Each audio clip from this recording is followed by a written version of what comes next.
Welcome back to another quick review, and today we have the Pfister Comet S2. This vehicle came out with the tuners update a while back, and this vehicle is currently on sale for this week. So I just thought it was a good idea to bring up the certain opinion that I have about this vehicle. And it's not the best opinion because the vehicle started out with a decent opinion for me in the original review that I gave it, and it just went all downhill since then. Rockstar made this thing slower after the update came out.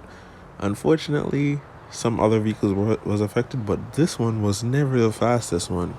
It had decent customization. You could see the interior, the exterior. You could make the back end have these huge turbos sticking out of it. You know, a little bit on the conservative side here for this one because I thought I was going to initially sell this thing. Now, the only reason why I kept it is because I can't seem to find this vehicle on the prize ride or the podium for when I'm ready to sell it, so I could get a different one and get my money back. It does have the lowered option, which makes it unique compared to the Comet S2 Carrier. So this is the only one that could do it of the two. And I must say, the car definitely is up to par when you look at the details. The front, the interior, the dashboard, the gauges. Rockstar went all out for this vehicle, but they just shot it in the leg for the sake of nerfing it.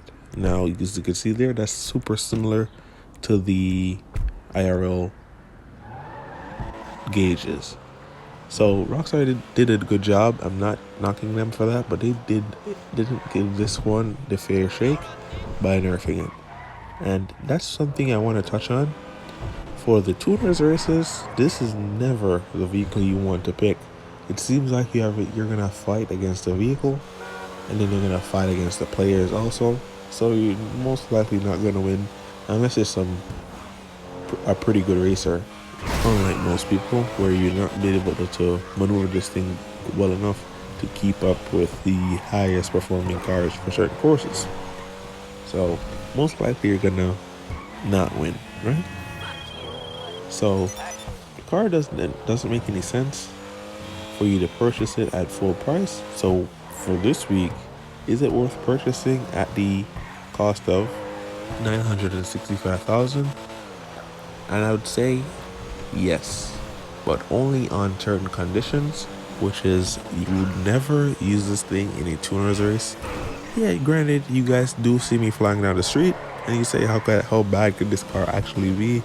I'm telling you, compared to the rest of the tuners vehicle, it's not as good as you think. So it's definitely a vehicle for show and tell. As I said, with the customization, it's a 10 out of 10. Rockstar went above and beyond for this thing, giving you multiple options for each corner of this vehicle. As I'm saying, this one is more conservative for the reasons I thought I was going to sell it, so I took all the previous modifications off. But yeah, so definitely don't buy it for racing purposes. And if you do want one of these for speed that looks just the very same, click the video in the center of the screen right now for the Pfister Comet S2 Cabriolet. Same thing without a roof, and it's much faster than this. I've actually tested it on the channel when the Cabriolet was recently released. Thank you guys so much for watching.